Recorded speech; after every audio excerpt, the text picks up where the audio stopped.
Дзе ўжо чакаюць працоўных мігрантаў з Узбекістану і чым тыя гатовыя займацца? Праваахоўнікі выкрываюць маштабныя крадзяжы паліва падчас уборкі ўраджаю.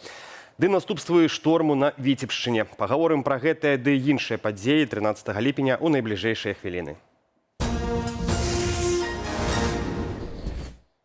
Латвія – асноўная мэта ў гібрыднай вайне на мяжы, развязанай уладамі ў Менску. Пра гэта, як паведамляе Дэлфі са спасылкаю на мясцовыя медыа, заявіў кіраўнік латвійскай памежнай аховы Гунтыс Пуяц. Паводле яго, ціск на мяжу застаецца вельмі высокім, а перавознікі мігрантаў робяцца больш агрэсіўнымі. Таму памежнікам спатрэбілася шырокае вайсковае падтрыманне. З пачатку года памежная ахова краіны спыніла звыш 7,5 тысяч замежнікаў, якія спрабавалі незаконна трапіць на тэрыторыю Еўразвязу.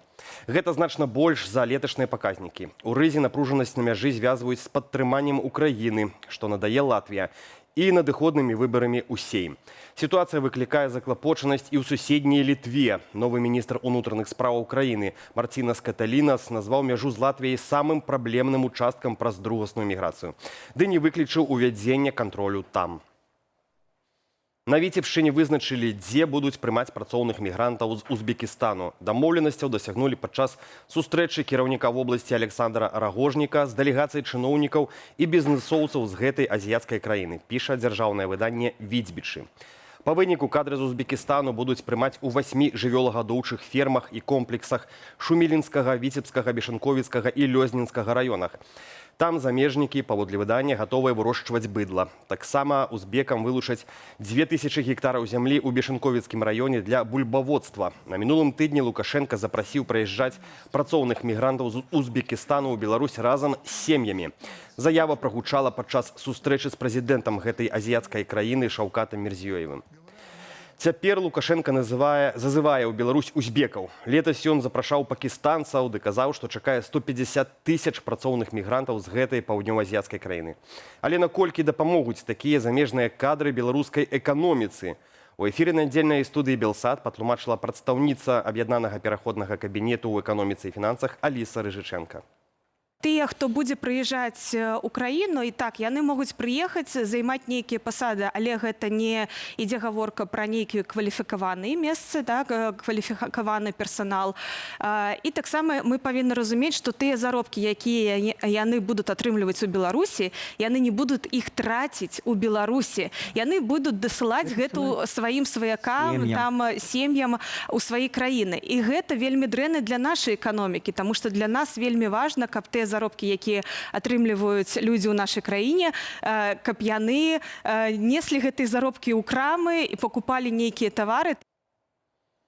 Падчас уборачнай кампаніі штогод знаходзяцца тыя, хто хоча нажыцца на гарачай пары. Міліцыя ў гэты час рэгулярна справаздачыцца пра факты крадзяжоў гаручага. Гэта ў Стаўбцоўскім раёне выкрылі кіроўцу машыннага двара, які рэгулярна зліваў бензін са свайго службовага транспарту і ў выніку прысвоіў больш за 300 літраў паліва. Падобную схему днямі спынілі і на Барысаўшчыне. Там сутыкнуліся з хітрасцю іншага кіроўцы. Мужчына адмыслова ствараў штучныя лішкі паліва і такім чынам зліў са свайго аўтамабіля каля 285 літраў саляркі. Трэці выпадак зафіксавалі ў Віцебскай вобласці, дзе перад законам адкажа 52-гадовы трактарыст. Работнікі Аршанскага РУС высветлілі, што мужчына пакрысе прысвойваў вылучанае для працы дызельнае паліва і маторнае масла, складуючы ўсё на сваім прысядзібным участку. Агулам у вяскоўца сканфіскавалі звыш 200 літраў паліўна-змазачных матэрыялаў. Банальнае непаразуменне на дарозе ў Менску скончылася хімічнымі апёкамі. Канфлікт адбыўся пасля таго, як адзін аўтамабіліст зрабіў заўвагу другому кіроўцу праз уключанае дальняе святло, паведаміў тэлеграм-канал «Мінск Глаўнае». Калі мужчына наблізіўся да аўта, ён заўважыў за старном дзяўчыну. Аднак мірнага дыялогу не выйшла. Пасажыр легкавіка раптам распыліў у твар таму газ з пярцовага балончыка. Пасля гэтага аўтамабіль, на якім, дарэчы, не было рэгістрацыйных нумароў, з'ехаў з месца здарэння. Медыкі дыягнаставалі ў пацярпелага хімічныя апёкі павекаў, рагавіцы і кан'юктывы першай ступені. Ці затрымалі праваахоўнікі нападніка з газавым балончыкам, станам на раніцу афіцыйна не паведамлялася. У соцсетках з'явілася відэа інцыдэнту ў менскім метро з удзелам аднаго з пасажыраў. Мужчына зваліўся на рэйкі на станцыі Пятроўшчына. Кадры апублікаваў адзін з менскіх тэлеграм-каналаў. Здарэнне адбылося яшчэ раніцу 10 ліпеня, праз што цягнікі часова спынялі рух на ўсёй маскоўскай лініі.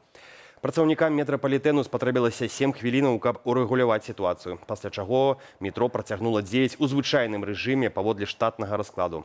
Прэс-служба сталічнай падземкі ў той дзень ніякіх падрабязнасцяў пра тое, што за інцыдэнт здарыўся з пасажырам, не разгалошвала. Аднак, мяркуючы з відэа, мужчына, які ўпаў на рэйкі, мог быць у стане алкагольнага ап'янення. У Беларусь вяртаецца сапраўднае летняе цяпло. Паводле Белгідрамету, сёння месцамі тэмпература паветра будзе на ўзроўні плюс 30 градусаў. Аднак умовы надвор'я вызначаюць атмасферныя франты і цёплая няўстойлівая паветраная маса. На большай частцы тэрыторыі кароткачасовыя дажджы, у некаторых рэгіёнах з навальніцамі. Парывісты вецер напярэдадні дадаў працы ратаўнікам у Віцебскай вобласці.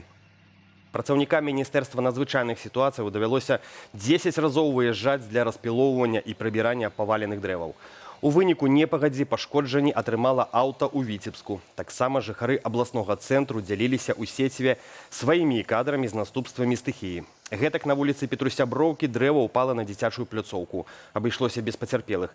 А ў цэнтры гораду каля універмагу вецер паваліў арку.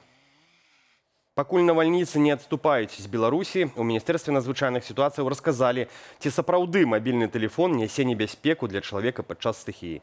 Як аказалася, цалкам адключаць гаджэт няма патрэбы, бо сучасныя смартфоны фізічна не здольныя прыцягваць маланкі. Небяспека ўзнікае праз паводзіны чалавека. Калі карыстацца тэлефонам у полі ці на пагорку, менавіта цела робіцца найвышэйшым аб'ектам на мясцовасці, што рэзка павялічвае рызыку. Таму галоўнае правіла – не даставаць яго на дварэ, калі паблізу няма надзейнага укрыцця. У доме абмежаванняў няма, але лепш з тэлефонам у руках быць далей ад вокнаў і электрапрыбораў, падлучаных да сеткі. Чарговая гісторыя выратавання гадаванца на Полаччыне. У вёсцы Тросніца работнікі Міністэрства надзвычайных сітуацыяў дапамаглі сабаку, які праваліўся ў глыбокую яму. Пры дапамозе вяроўкі і рамня ратаўнікі акуратна дасталі жывёліну з пасткі і перадалі расхваляванай гаспадыні. За аперацыяй прапаную паглядзець без каментара.